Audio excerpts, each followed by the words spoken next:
Okay? So we were on our way of exploring the constraints that conformal invariance imposes on the observables of conformal field theories, which are correlation functions of operators. But before discussing that, we had to understand how operators in a conformal field theory transform under conformal transformations.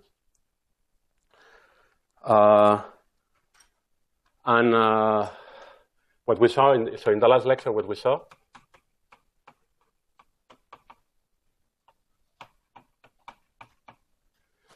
was the transformation rule of a field or an operator under a space-time transformation. So how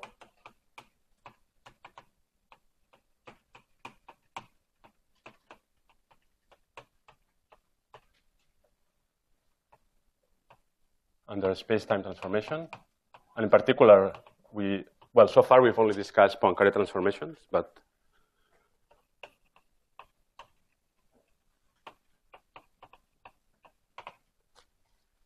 the way things transform is kind of universal. So we have a space-time transformation that maps some point x to a point x tilde. And then we have a field phi of x, and we perform such a space-time transformation. Then what we saw is the transform field at the transform point is a rotated version of the, okay, so this has some index A. So this A labels the operator, some label of the operator. So for Poincaré, this would be a choice of representation. So the transformation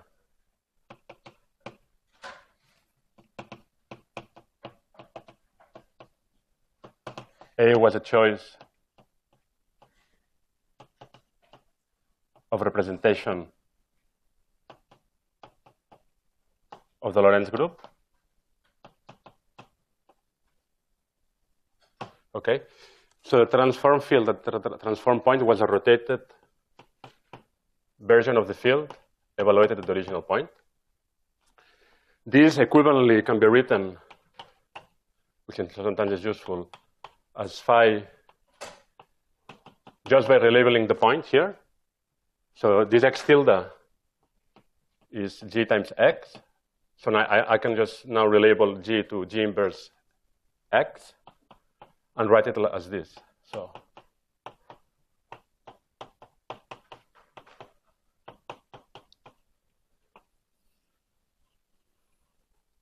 let's say a couple of things about this. The first one to say is that notice that the transformation, there are two types of elements in the transformation. One that acts on the space-time arguments of the field. This is what I was calling the orbital part of the transformation. And then there is a part which rotates the internal degrees of freedom, or the internal labels that have nothing to do with the space-time, just about the type of label that characterizes the field. And this I call the spin label. And notice that consistency of transformations of on the field. So essentially what we want is to realize the group of space-time transformations. Remember that the space-time transformations form a group. I want to realize the group of space-time transformation on the fields, okay? So that means that if I make two consecutive space-time transformations, the transformed field will also be obtainable as a new space-time transformation on the field. Okay. And what we saw in particular, and the thing to notice here is that the transformation on the spin part and orbital part of the field act oppositely. And that's very important in order to have a consistent representation of the action of the space-time symmetry on the field. So that was maybe a little bit unclear last time. So let me give you another way of seeing that. So there was some question about how do you compose maps when you make two consecutive transformations. So let me tell you another way of understanding that the way you're supposed to compose transformations. So imagine I So first of all, if I make a symmetry transformation,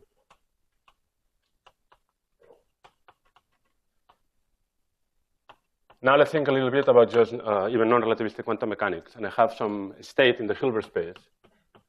I mean, what happens to the state under symmetry transformation? How does it transform?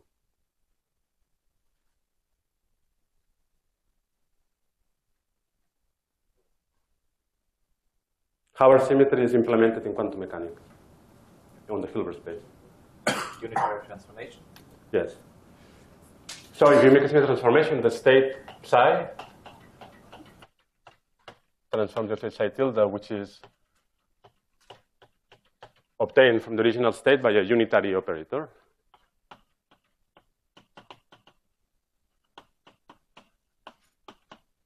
Okay? And a simple example of this, of course, is that if you have a time translation or a spatial translation, the state is transformed by a unitary operator that you construct out of the Hamiltonian and the momentum generators. Okay? Now, under a space-time transformation, one way of thinking about the way the operator or field transform is the following way. If the wave functions transform this way, the operators transform this way. That you also know from quantum mechanics. You do a conjugation of the original operator by a unitary transformation, okay? And then this guy is the right-hand side, is LAB G times phi B G inverse X, okay? Notice that this is not mysterious. I mean, this is something that you know. Sorry, I guess, yeah, so the whole thing is something that you know. So just as an example, think of the translations. For translation, so you have, okay, time translation or space translation.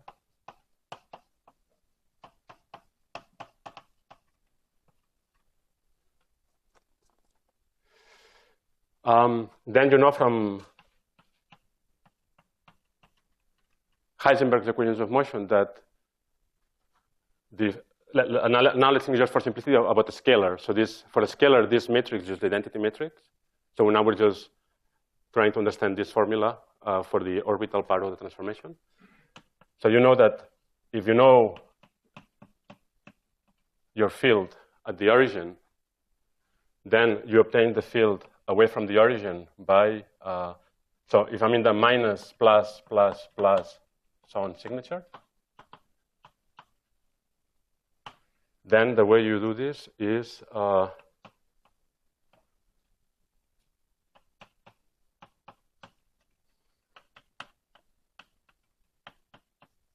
right? This is something that you've seen before, right? That how an operator evolves. If you want to find the operator of x given the operator at 0, what you have to do is conjugate by a unitary operator, which is the translation generator. Okay? And now it becomes clear that why I compose things. So remember that one thing that was very important for us is that these L's of G's furnish a representation of the space-time symmetric group.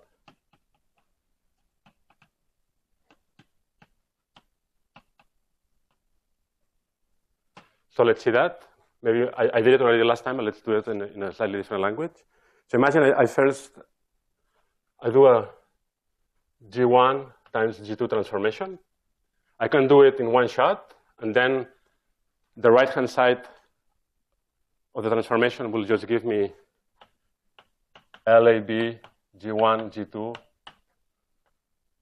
phi B, G1, G2, inverse X, which is just LAB, using the fact that the inverse of the product is the product of the inverses in the other direction. I get G2 inverse, G1 inverse X, okay? So is this completely clear? Now let's do it in 2 steps, okay? And now let's use that this is the way the field transforms. Now, using the fact that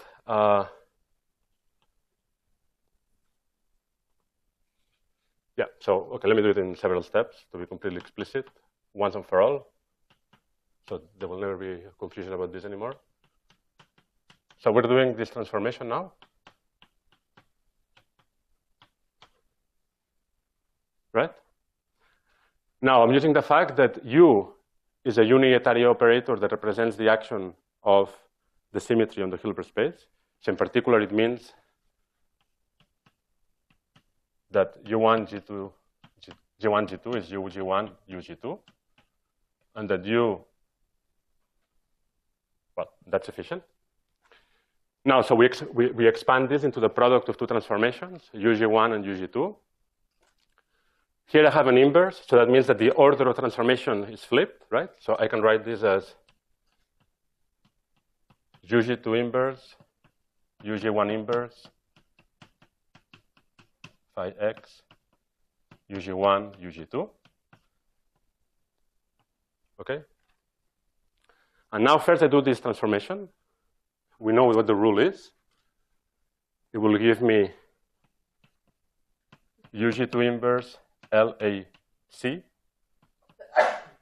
I can move this out, right? Let me move this out. So I have LAC G1 UG2 inverse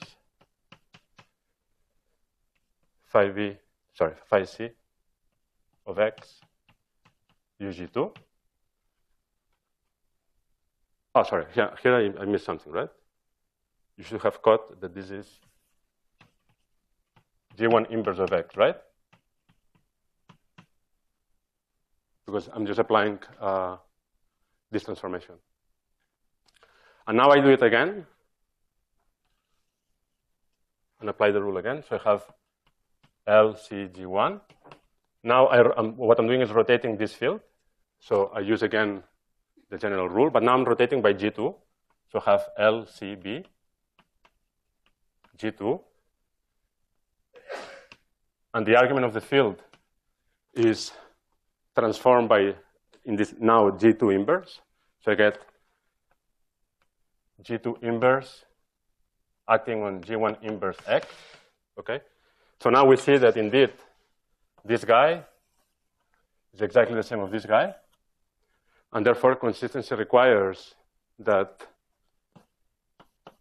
LG1, G2 as a matrix is LG1 times LG2. So that L is a representation of the transformations, of the group of transformations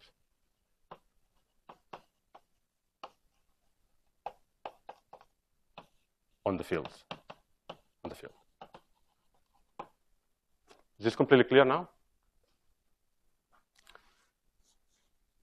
Okay. And so now let's very quickly see how it worked for Poincaré, because for conformal will be, in some sense, just a slight generalization, but an interesting one. So for Poincaré transformations,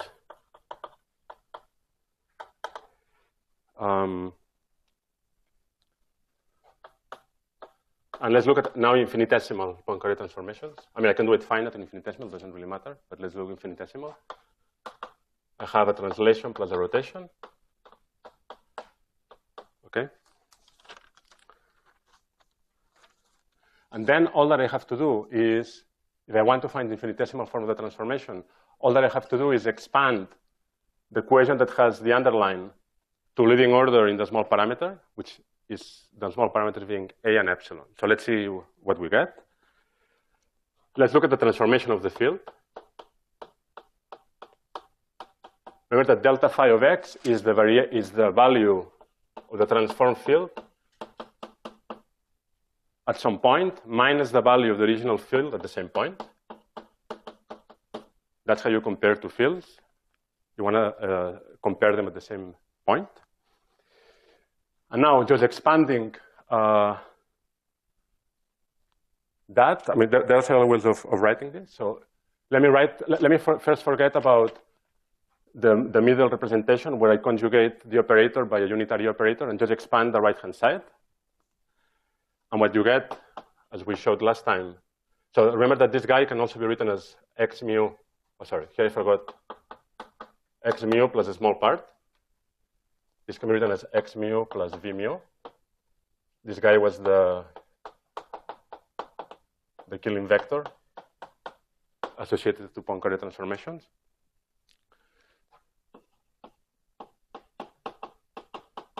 So we had this piece.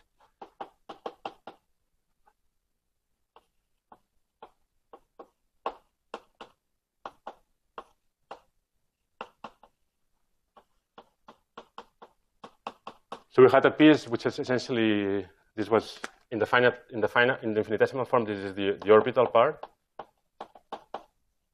that just arises from the fact that the location of the field is shifted with respect to the original location. So when you expand, you get a term that's proportional to the by how much you shift, and then you have to differentiate the field, of course, because you're comparing them. And then this was the spin part of the transformation, which was completely characterized by some discrete data, which is this R, which is a representation of the Lorentz group. Okay, remember that we said it could be a vector, a spin, or a scalar, whatever you want, okay? And then I made the point that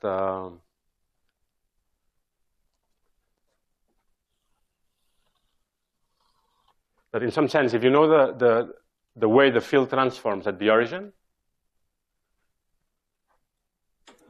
since flat space is a homogeneous space, and you can get from any point to any point by the action of a translation, if you know the way the field transforms at the origin, you can deduce just from the Poincare algebra the way the field transforms anywhere in space-time. Okay? In a way, the transformations of the field anywhere in space-time are induced by the transformations of the fields at the origin. Okay? So in order to say that, I want to also think of this transformation from the point of view of the second line. So remember that these unitary operators for Poincare, as we saw earlier in the lectures, can be written as the generator of Lorentz transformations and translations. So now if I look at the infinitesimal form of the transformation, what I have to do is expand to linear order in the small parameters, omega and a, this u inverse phi u, okay? So the leading term, so to leading order, this is just 1 plus 1/2 omega mu nu m mu nu minus I a mu p mu, okay? So now if you expand that to linear order, what you find is that delta phi of a at x is precisely the commutator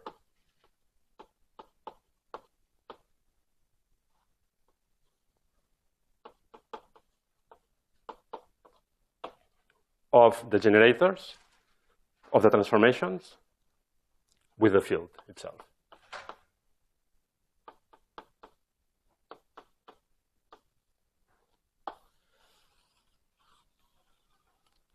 And that's something that you also, I think, know, is that the symmetry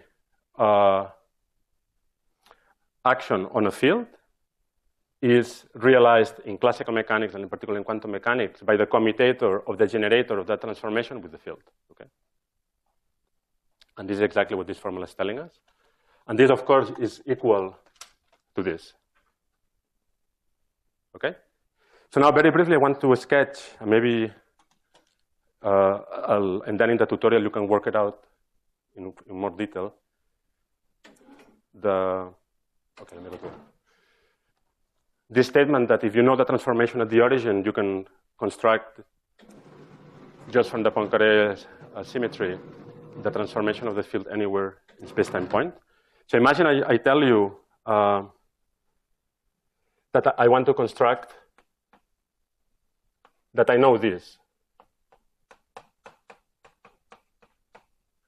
which is the transformation of the field at the origin. Okay, this is given by some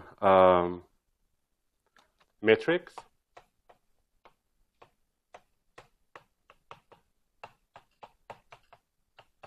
Just the rotation matrix in some representation R, the one that we were talking about, right? This is the spin part of the transformation.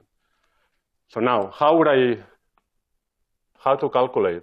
So here I already calculated for you because I started from the finite transformation. But imagine that you start from here and you want to check that indeed the transformation I wrote down, the infinitesimal transformation I wrote down, is consistent with the fact that now I can use translations to shift the value of the field from the origin to any point in space-time.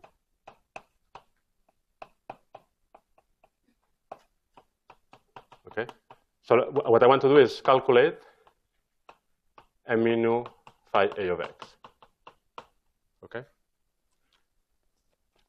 so the way you would do it is remember a formula that I wrote somewhere.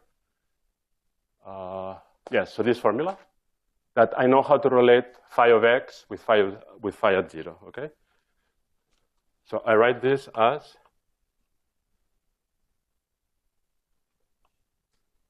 okay, let me write it down. If it's not completely obvious, I'll do it in more steps. So let me see. Let me get the signs right.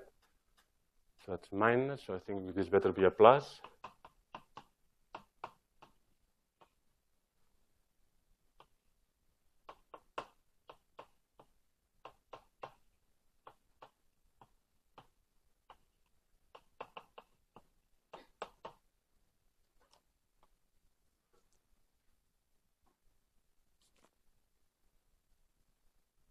Where am I looking? Okay, I'm looking there. Yes.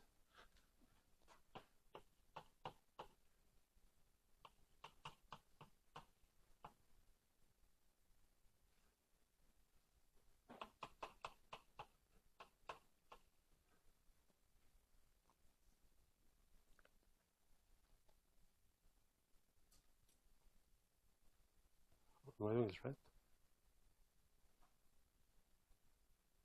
No, I think I got it wrong.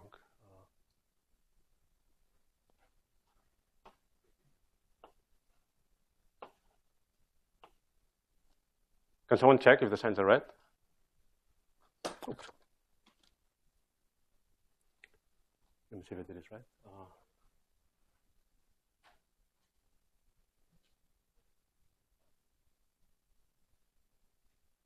Okay, yeah, I think they're right. So do people understand what I did here? I just did a trivial rewriting of this equation using the Heisenberg equation of motion. Okay? So what I did is to essentially write down this commutator, which tells you how the field phi a at x transforms, as some transformation, a space-time transformation of how the field at the origin transforms, but now with respect to a new generator, which is obtained from the original Lorentz generator by conjugating with translations. Yes?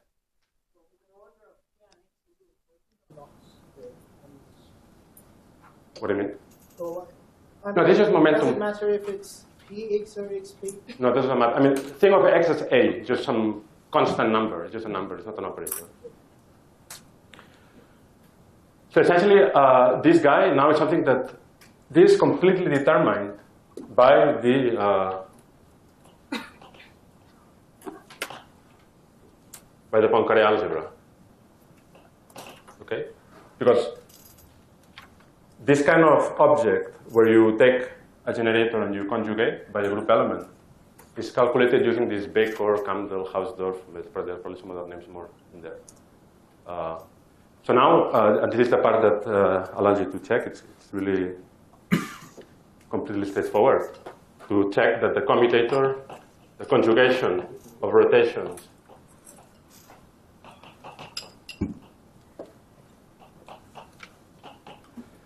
of course, the leading order term, again, I'm just expanding, right? So the leading order term will just give, in the Baker formula, just gives you the original guy back. And in this case, the truncation. So here I have to expand the exponential at increasing orders. So you get one commutator, then you get two nested commutators, and so on and so on. For this particular case, since the commutator of M with P is P, and the commutator of P with P is 0, this truncates just to leading order. And you just get this, okay?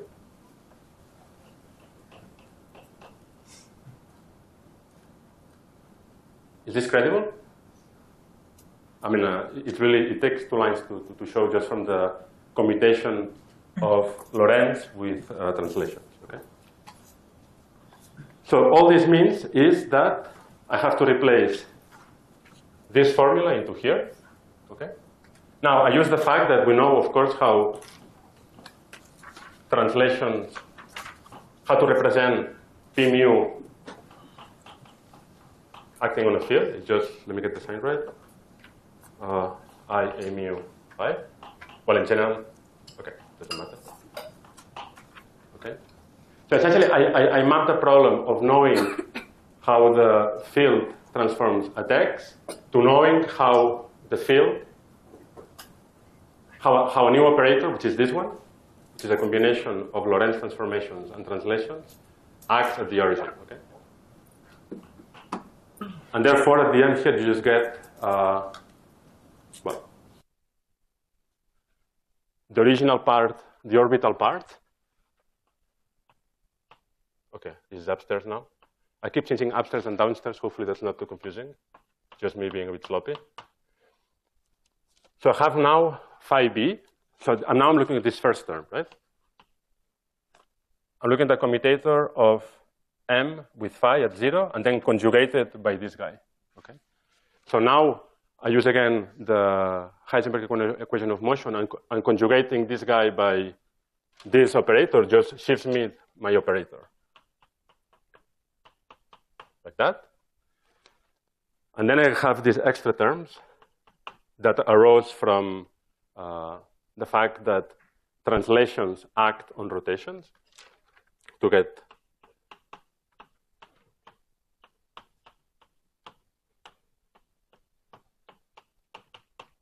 okay, which is exactly that formula. It's exactly this formula.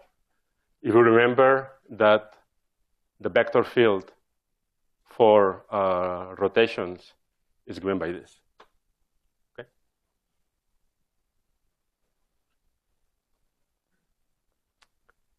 And this logic that I've done here for the Poincaré transformations can be carried out for any space-time symmetry. So whenever you have a space-time which is homogeneous, which means that I can reach from any point to any point by the transformation of one of the symmetries, I can obtain the transformation of the field at any arbitrary point just by knowing the transformation of the field at one point.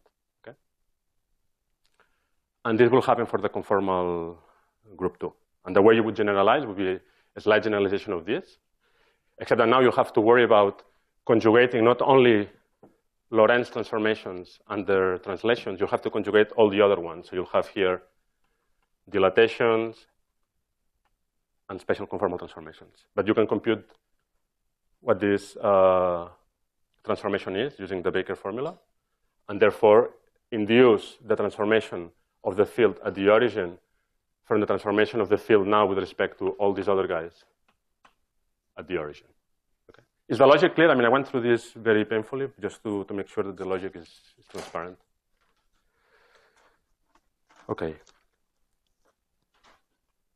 More formally, the way we know that this makes sense is that these transformations do what they're supposed to do, which is to give you a representation of the space-time symmetry group on the field. So for the finite transformation, we already saw that that was happening precisely because these L's, if L's are chosen to be representations of the space-time symmetry group, then you represent the action of the symmetry on the fields.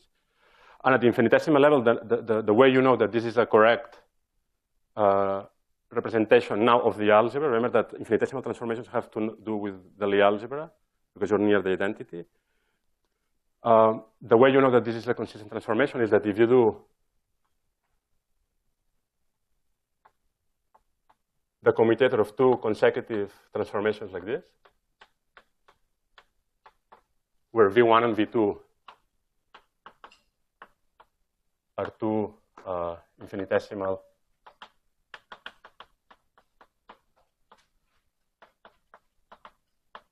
Poincaré transformations, what you get is a consistent Poincaré transformation V3 with respect to new vector field, which you can check is obtained from the original one. Okay, if I write it explicitly, B mu, it will look like B mu, B1 mu A nu, B2 A nu, minus B2 mu A nu, B1 nu. So you can explicitly check that given this transformation, that indeed this property is satisfied. So it means that you're realizing the Poincaré algebra on the fields. Okay?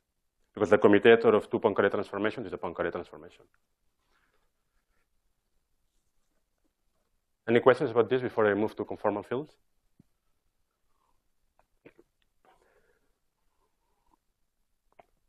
Okay, good.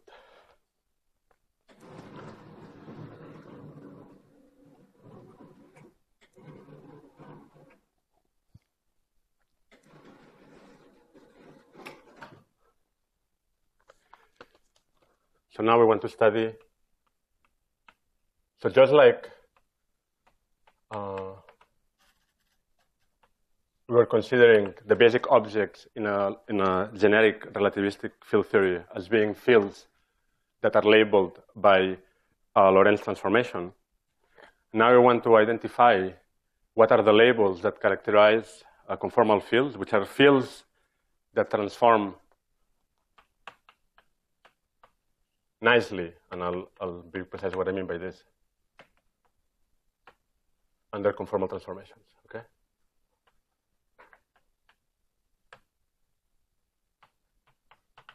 And at some level, conformal field theory is characterized by listing the spectrum of conformal fields of the theory. So later on, when we discuss explicit example of conformal field theories like the Ising conformal field theory or the Potts model conformal field theory, we'll see that each conformal field theory comes with a specific list of operators that are exactly of this type, conformal fields. These are operators that transform very nicely under conformal transformation.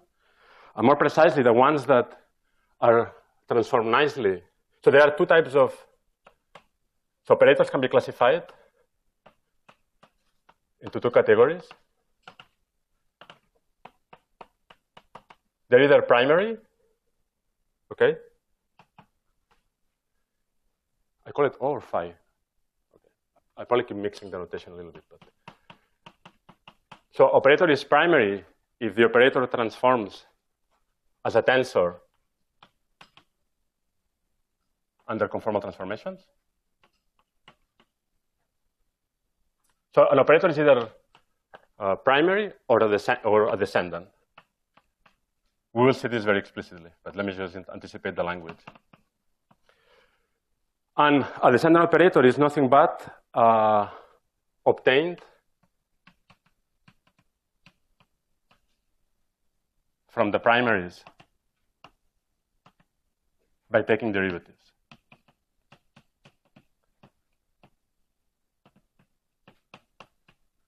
Okay, so if this guy is a primary, you can construct an infinite tower of associated operators, which are descendants, which are obtained by just taking derivatives of the field.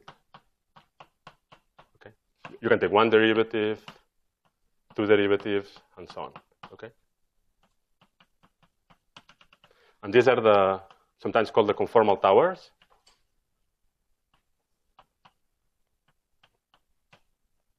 Of operators. So in a CFT, what you do is you start with the primaries. So you have, say, O1, O2. So imagine the theory has a finite number of primaries. Say it has n primaries. Like this will happen when you look at minimal models in 2 dimensions that have a finite number of primary operators. And associated to its primary, we can construct an infinitely long tower of descendant operators, which are obtained just by taking these derivatives. Okay? And so on. And this is the complete list of operators in the CFT. One important property that we will see is that using the powerful constraints of conformal symmetry, if you know the properties of the primaries, you can induce in a completely straightforward way the properties of all of its descendants. Okay? Yes. Why do we need them? They're there, and the reason to convince yourself that there is that I can take a field, and I can, if I have a field, definitely the derivative of a field is also an operator. Yeah. But what we will show is that if this guy transforms as a tensor, the derivative of the field does not transform like a tensor. Yeah, because I'm taking the derivative. If I take the covariant derivative, it will transform as a tensor. No, but I'm in flat space, okay? We'll see explicitly in what sense the derivative of an operator does not transform like a conformal tensor. But in a way, it doesn't matter, because if you know the properties of the nice operators which transform as tensors, which are the primaries, you know everything with the descendants. Okay? Good. So given this philosophical discussion I was giving here, the first thing that we have to do is characterize. So of course, the transformation of the field will have, as usual,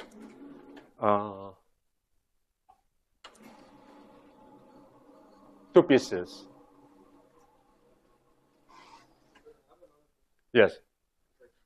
How is the descendant operator act on the subfunction? Is it like I applied the derivative? Just the derivative, yes. Yes. One way to think about them more algebraically is that what is this guy after all? This guy, as I was showing somewhere here, I think the blackboard below, you can think, if I take my operator, phi A of x, and I look at the commutator of it with a momentum generator, you get precisely this. And the sign is I.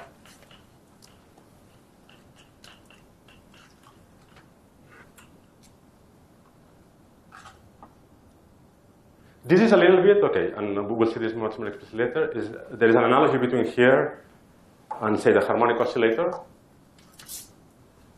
So in the harmonic oscillator, you have a ground state, which is the lowest energy state, which is annihilated by the annihilation operator. Okay? You can think of each of the primaries as an operator, which is annihilated by a lowering operator. So remember that in the first lecture, I told you, just from the conformal algebra, that P mu increases the value of delta, which is the eigenvalue of the dilatation operator, by 1, while K mu decreases value of the dilatation operator by 1. Okay? So this is like a dagger in this hand-wavy analogy, and this is like A. Okay? So these primaries operators are operators, so the primaries, are operators that will be killed by the annihilation operator, okay? And unlike the case of the harmonic oscillator where you have a unique vacuum, right? There's a unique ground state. In a conformal field theory, you can have more than one operator that is annihilated by the special conformal generator. But just to motivate that if you know this, in some sense you know this, the point now is that if you know the properties of these guys, you can obtain the properties of these guys just by commuting with with A dagger, essentially. So for example, if you know the energy of your ground state, you know the energy of the first descendant because it has 1 unit of energy more. The second descendant will have 2 units of energy more, and so on. So that's why we will, these guys are there, and they're very important for the self-consistency of the theory. But their properties are completely fixed by the properties of their primary, or father or mother, uncle, I don't know. Okay, so I was doing some discussion here about the fact that now we have to tell you, so it's clear that the orbital part, how it will work. Now the spectrum transformation, instead of being a Lorentz Poincare transformation, will be a conformal transformation, which will have its own specific conformal Kelvin vector now. So we'll have a transformation of this type, where V, of course, will be the conformal Kelvin vector associated to conformal transformations. That thing that was a quadratic polynomial of the coordinates. And now what I have to inquire is what are the quantum numbers that we have to label the field by to specify its spin properties, okay? So one thing that is absolutely clear is that since the Poincare transformations are part of the conformal transformations, and the operator will have to be labeled just like fields in Poincare invariant theories, will have to be labeled by a representation of the Lorentz group, okay? The question now is, do we have to give any other label to the operator, okay? And the answer will be, of course, yes. And that's where much of the richness and the physics of conformal field theories comes from, okay? And the logic I will use is essentially that kind of logic, that if I know the transformations are near the origin, at the origin, I know the transformations everywhere, okay?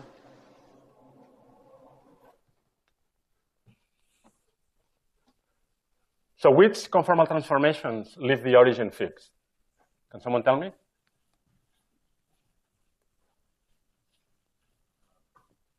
Dilatation. Okay, so let's list them. So, okay, dilatation. Lorentz. And? That's it? Special conformal as well. And special conformal as well, right? Okay, so just to remind you, I mean, the vector field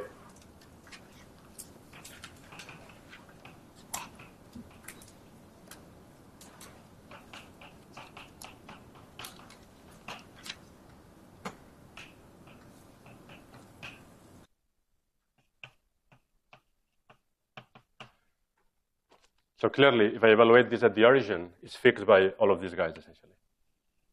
Okay?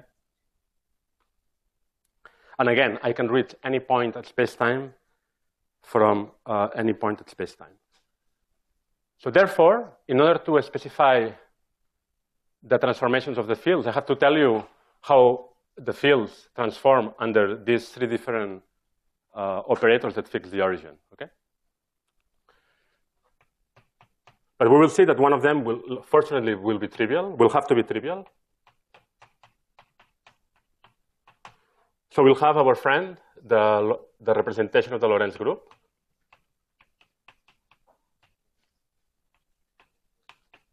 Right? So labels.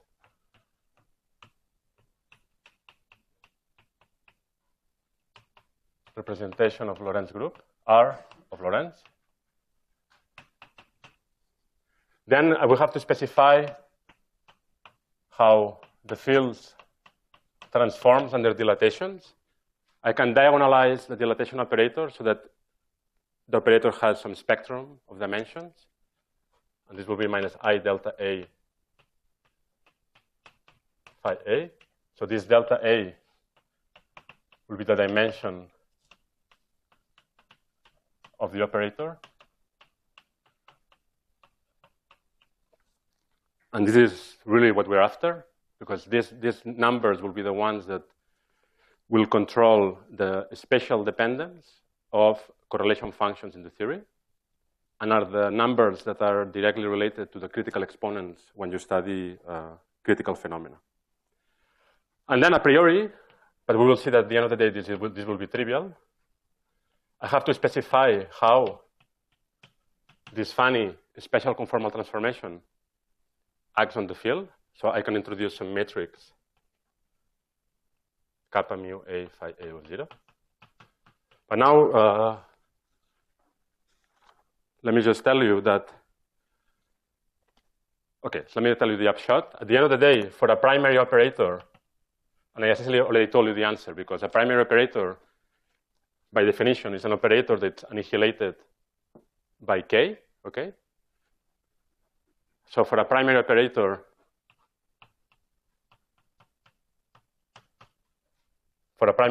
this kappa mu has to be 0, okay? By definition of what it means to be a primary.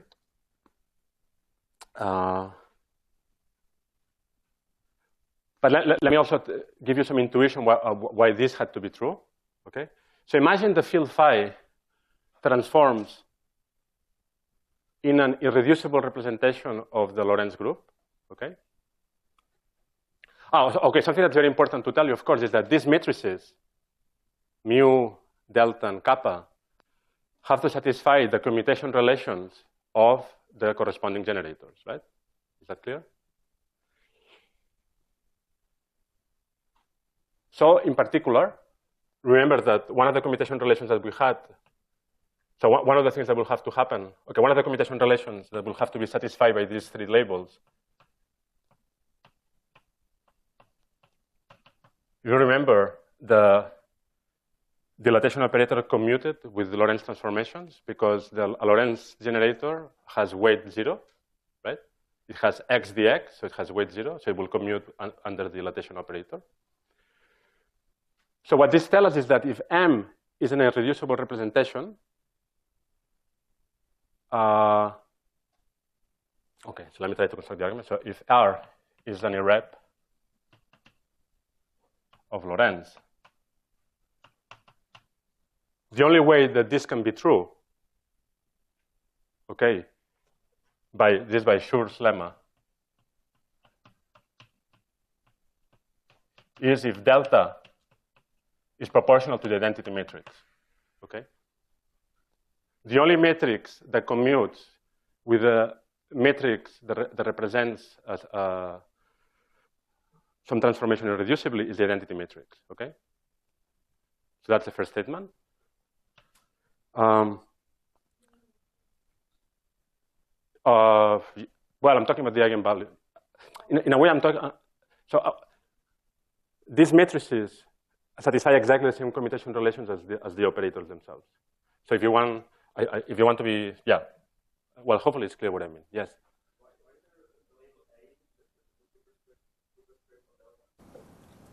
Because I'm diagonalizing. I mean, each operator can have different dimensions. I had to do a block diagonal decomposition, and for each primary. Okay, so it's a bit confusing. Yes, I think I should probably. I think it's less confusing to say it like that. And then for each primary, there's going to be a corresponding. So I should have a label that I'm going to add that tells you which primary. Okay, that's a good point. Yes. This A, in some sense, was a meta label that was supposed to label Lorentz and dilatation. But let's just keep A as a label of the Lorentz transformation. Okay. But now we know also that delta with Km, a special conformal is IKM. But we already know that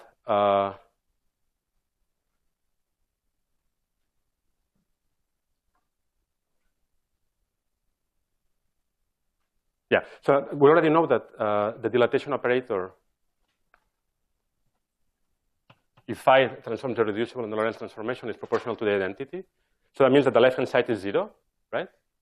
So the only way that this can happen is if this, so this is this, okay, to be precise, and now I'm talking about the matrices themselves. So this equation can only be satisfied, given that this is the identity, if and only if it's satisfied. If this additional quantum number that I could have added to the operator vanishes, okay? Yes? Does delta have like spinor or? So you're saying that delta is matrix itself, is it? Yes. Okay, so on what indices does it have? It's on the space of, on this space.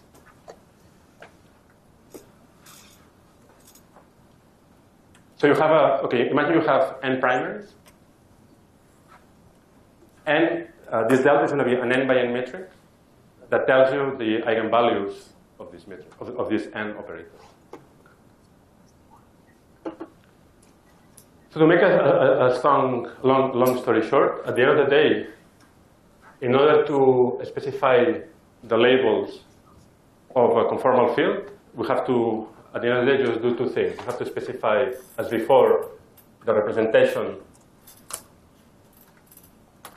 of the Lorentz group and this delta. Okay, let me remove this A. It's a bit confusing. Which is tells you about the dimension of the operator. Okay. So essentially, what I want to do is consider these two transformations. This one will be trivial, will be 0. Okay?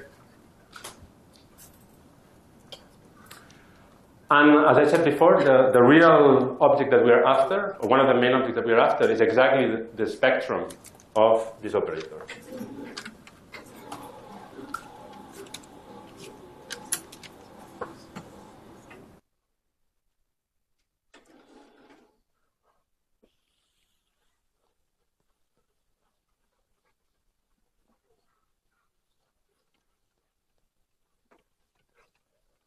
So I don't have to repeat it again, but yes. Yes. We don't need to know yet, but that will be. No, because fields are either primary or descendants, and the descendants are uniquely determined of the primary, so I'm starting with the primary. Okay, so we have to delete that, and then. Yeah, so I'll have to show you how to obtain the descendants from the primaries, and how. Given that I know how a primary transforms, I can calculate how the descendant transforms. And we will see that the descendant will not transform nicely, or as nicely as the primary. But so far we take all these, I mean, we just trust you and we focus on the primaries. Yes. Okay. Yes. So if the operator is not primary, then already the very first line under Lorentz is violated?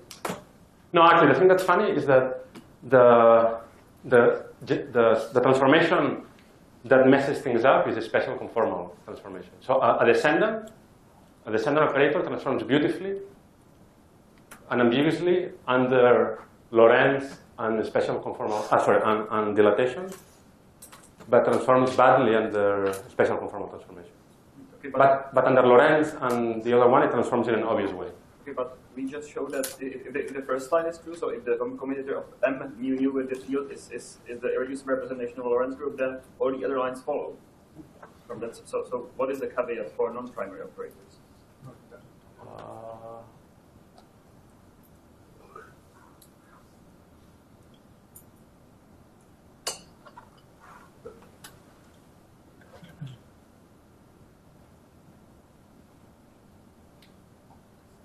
The third line doesn't follow, right?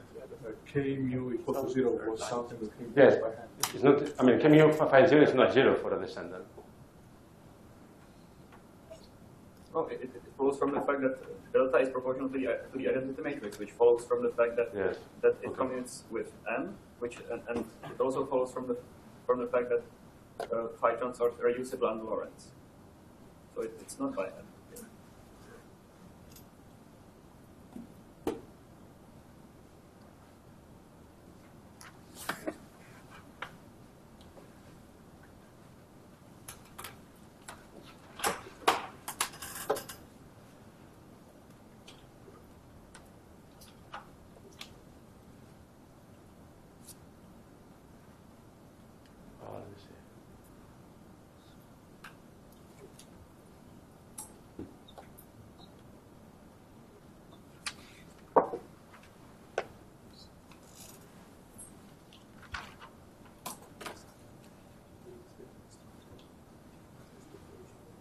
Okay, I'm not seeing it at the moment. Let me think about it, and I'll answer tomorrow.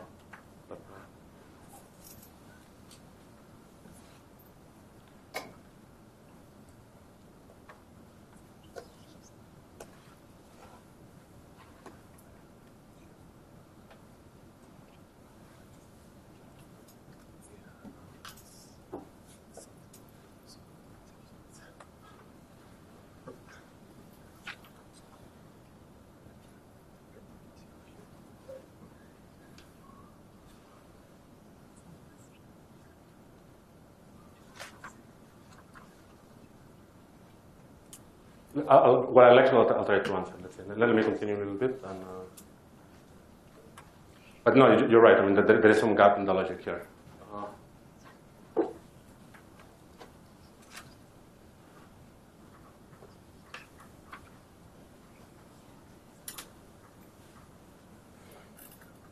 Okay.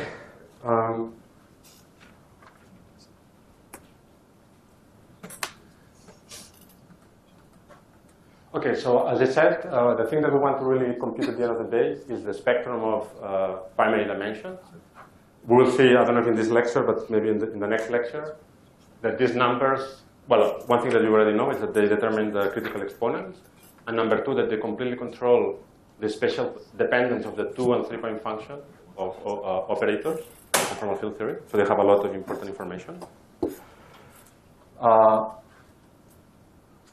And now let's see. Now we have all the ingredients to just. I'll just write down how a primary operator transforms. I'll write the finite transformation. We could have derived the infinitesimal transformation from the knowledge of this thing in the box, and then use exactly the same logic that I used up there, of conjugating all generators with translations, and given that we know the transformations at the origin, we know the transformations of the fields everywhere. But I'll do it more geometrically by giving you the finite transformation. And if you want, you can check that expanding this to infinitesimal order and doing that analysis will give you exactly the same result, of course. So just remind you that under conformal transformation, we have this, and the metric, something like that. There are transformations that preserve the metric up to a scalar transformation.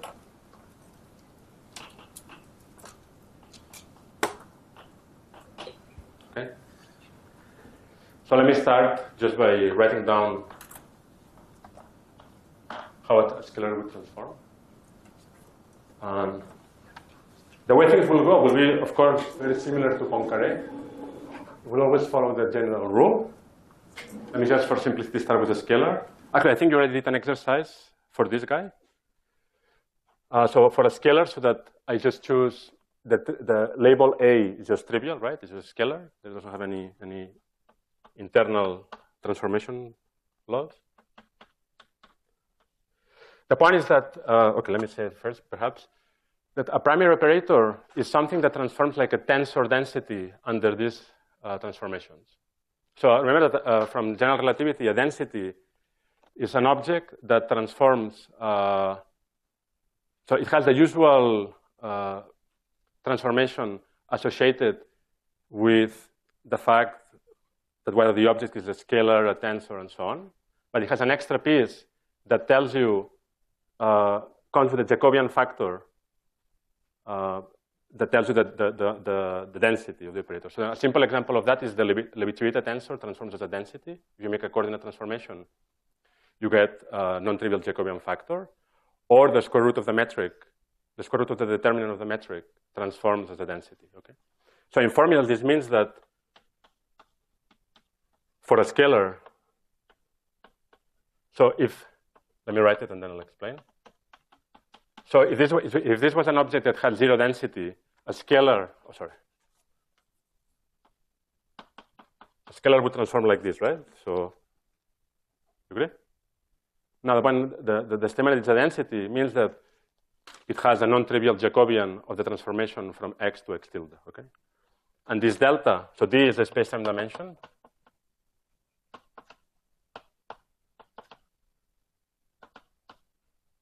And delta is precisely the label under the dilatation operator, so it's the scaling dimension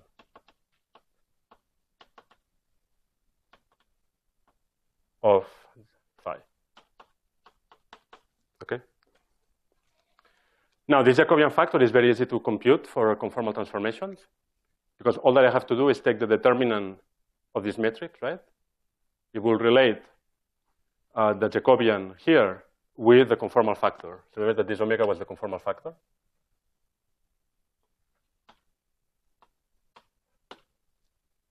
So from here, we get that this guy is nothing but the conformal factor to the minus d, okay?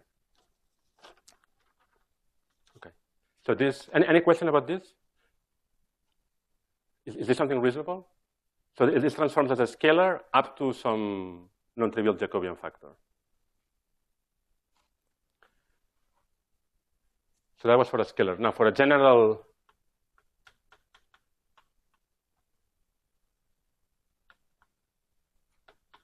Lorentz representation R,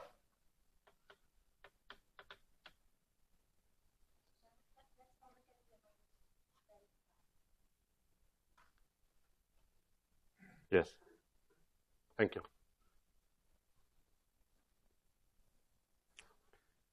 That's right.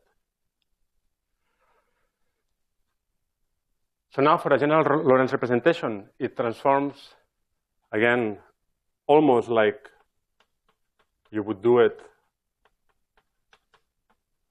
under a Lorentz transformation. So except that we add again this funny Jacobian factor.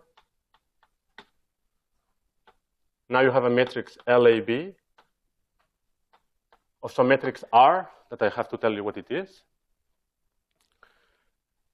times the value of the field at the inverse point, okay? So again, if this was a Lorentz transformation, you would have exactly this. And now all I do is that since the operator carries an extra label that tells you how things transform under scaling, you have to include this non-trivial Jacobian, where this matrix R is essentially a space-dependent Lorentz transformation. So R mu nu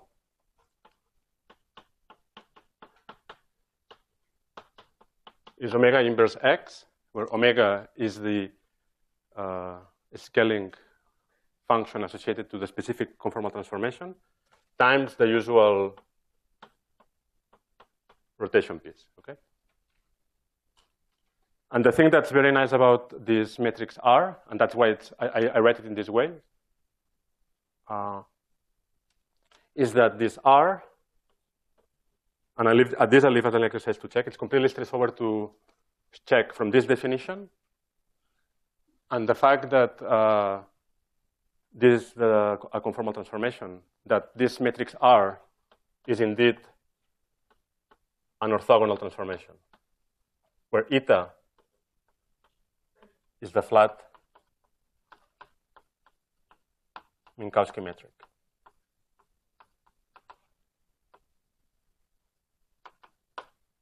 Okay?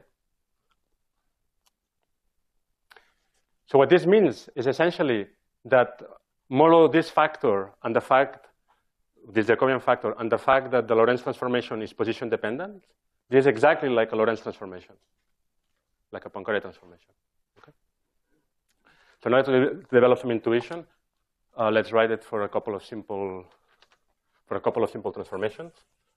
In fact, I think you already did an exercise where you had to show that scalar field was invariant under a conformal transformation, and you had to use essentially this transformation law.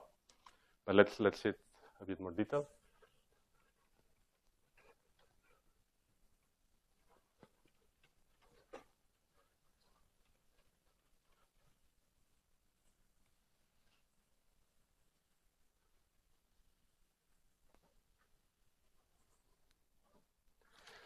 So first, under Poincare, omega is just 1, right? Because a Poincare transformation leaves not only the scale of the metric, not only the up to scale invariant, it just really preserves the form of the metric. And then we just recover the standard thing we've been discussing before, how fields transform under Lorentz transformations. Then we have under dilatations. And let's consider a scalar field, like a scalar operator. And let's make a transformation x tilde mu equals lambda inverse x mu. Then all that we have to do is insert here the corresponding Jacobian and evaluate the field at the transform point. And from here we obtain that a scalar operator of dimension delta. So sometimes I'll put the label of the dimension of the operator in the field. Sometimes I won't. This gives you lambda to the delta times phi delta lambda at x. Okay. And this has the intuition that you have about the scale transformation, that it rescales the field up to a constant transformation. Okay. Good. And now again, you can check that the reason you convince yourself that this is the correct representation of the conformal symmetry on operators is that now you can show that this definition, but essentially the same argument that I already used for Poincare, gives you a representation of the conformal group. If you do 2 consecutive transformations, you get also a conformal transformation on the field. Now let's look at infinitesimal.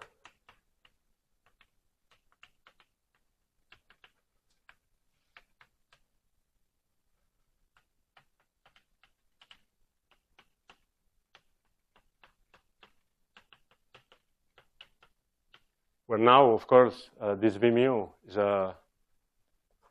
these conformal Killing vectors that we discussed. These quadratic polynomials in the coordinates that parameterizes the specific transformation that you're looking at. And we also have that, remember that we derived that under infinitesimal conformal transformation, this omega is close to the identity. This is, of course, for infinitesimal transformations connected to the identity. That omega is 1 plus little omega of x. Okay? So then you can given that, just straightforwardly expand this equation, the right-hand side, to leading order in V, okay? So there's going to be a contribution from here, right? Because you get essentially the determinant of a derivative of V here. You get, obviously, a V here from both here and here when you do the partial derivatives. And you get a contribution, the orbital contribution, as usual, from here, okay? Now, if you expand it without knowing any better, you get a huge mess that doesn't help you develop an intuition of what's going on. So I'm going to write it in a way that makes it transparent what's happening, or hopefully more transparent. So you can organize the different terms in the expansion in a straightforward way to see that delta phi looks like this. So we have the term that we know and love, which was the orbital term. There is no surprise there. That just came from the fact that the field is displaced.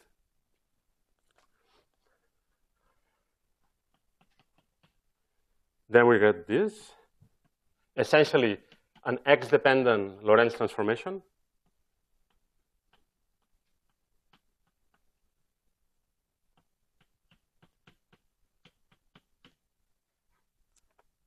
I'll have to tell you what this omega mu nu x is, minus a dilatation, which will be very similar. Okay, so here I should have written that the infinitesimal one. So can someone tell me what the infinitesimal transformation of phi is under dilatation?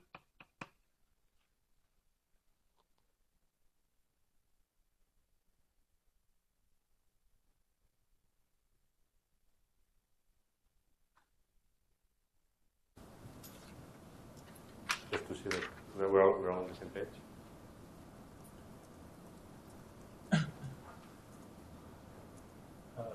For infinitesimal, do we still call the parameter lambda? Yeah, if you call it whatever you want. You want to cause lambda be delta. You want to write it down?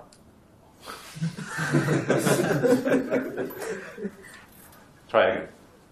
No, I mean, maybe you said it right. I didn't understand exactly what you were doing. So lambda?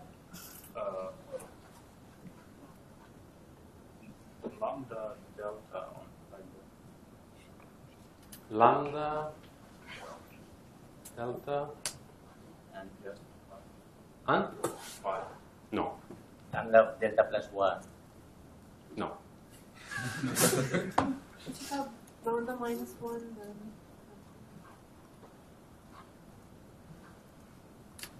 This was a finite transformation. So do lambda equals 1 plus epsilon. Then derivative of phi plus delta times epsilon. That's right. Yeah, that's correct. So expand this guy to leading order, this transformation to leading order in epsilon. There is the famous orbital piece that I keep bugging you about, which you guys forgot, right? There should be a term which is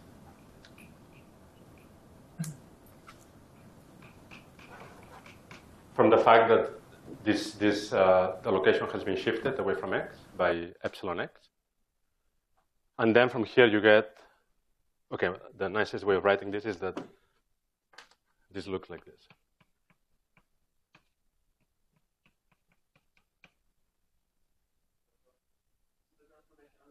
Vector already included in the first piece in our equation, in the delta. Isn't the first piece of this new transformation already included in the first piece of what we are writing now, like the delta on the right, on the right side? Yeah. Yeah. Yeah. So this term for dilatation would be exactly this first term. Yeah. So it's already included. Well, but I was writing delta phi here. Okay. Okay.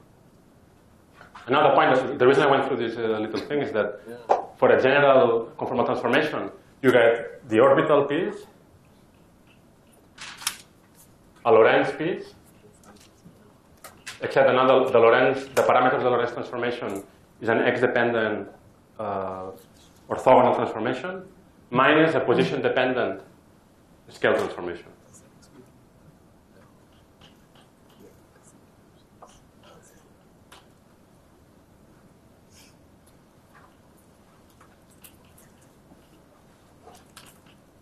Okay, and now I have to tell you what these parameters are. So B mu, I will not write again. I think I wrote it there. Yeah, it's there. That's the general conformal vector. That's kind of, so you would have to plug in here the explicit form of V. That's straightforward. Now I have to tell you what this omega mu nu of x is. So obviously, if I do a Lorentz transformation, this guy will have to contain, at the very least, omega mu nu, right? Because we know that under Lorentz transformations, the field transforms with a constant parameter of the Lorentz transformation. But now the beauty of it is that if you make a special conformal transformation, so the one that is labeled by B over there, if you make that transformation, actually, it induces automatically a rotation, okay? So it means that there is a correction to this term that's proportional to the amount of a special conformal transformation that you did. And the precise formula is this.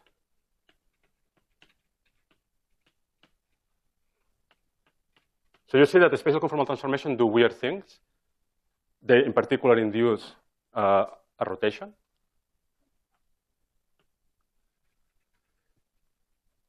And then this infinitesimal scale transformation of omega x, this position-dependent scale transformation, is going to be, so actually, and this you can show by expanding that thing over there. This is just minus 1/2 the curl of B. So a mu v nu minus a nu v mu. And this guy is just 1 over d, as you know, as we derived already, the divergence of B. So this has, again, two pieces. It has the dilatation piece, right, lambda.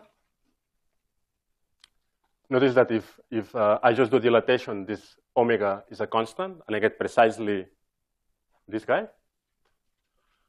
But again, a special conformal transformation parameterized by B, if you do it, it also induces locally a scale transformation.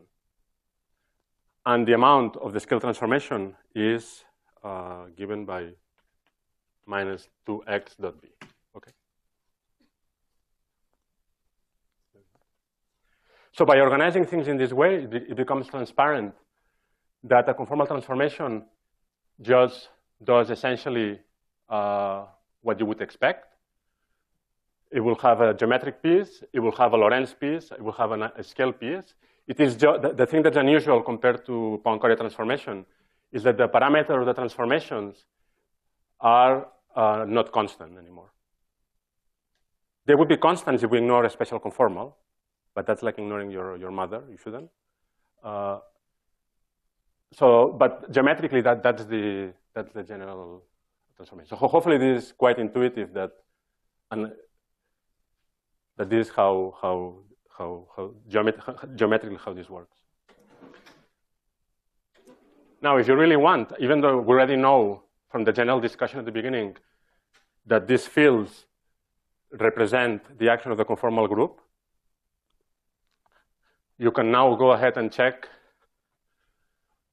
that the infinitesimal transformations generate the conformal algebra by computing, again, the commutator of two conformal transformations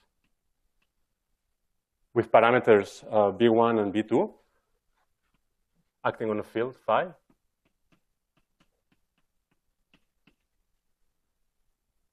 Will give you yet another conformal transformation with parameter B3.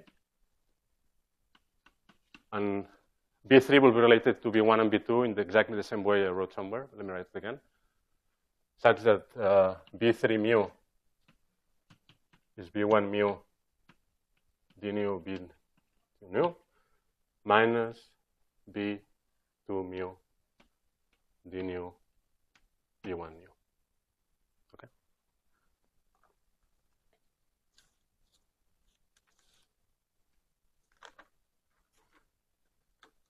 Okay, now what you can convince yourself, so this was for primaries, okay? This is how nice operators transform their conformal transformations. They transform them beautifully. Notice that the transformation is linear. If I have the field here, you always get something that's proportional to the field here, okay?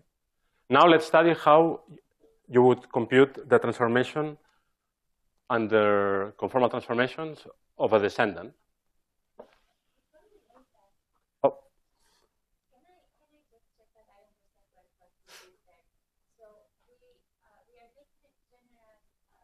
Transformation x goes to x theta, yes, which may or may not be Lorentz. And well, but it has to be one. It is a conformal transformation. Yes. So what we do is we make a Lorentz transformation out of it. We say that if x goes to Rx with that R. Well, if it's a Lorentz transformation, omega is 1, and this is right. Yeah. But if it's not, if it's a general conformal transformation, x going to Rx is a Lorentz transformation. Yes. Yes. This is why we can. This is why we can represent. This is why we can write LAB of R, yes. right? Yes. So this was the statement that R is exactly an element of the Lorentz group because it preserves the Lorentz, the Minkowski measurement. Any more questions? And just yes. So on the left-hand side there we have phi theta of A, right? Oh, yes, of course. I think it was there, hopefully. Was it? No. Okay, should have been there.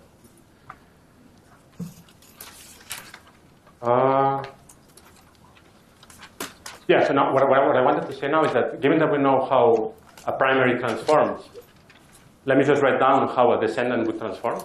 So let me not erase this then. This is the first one.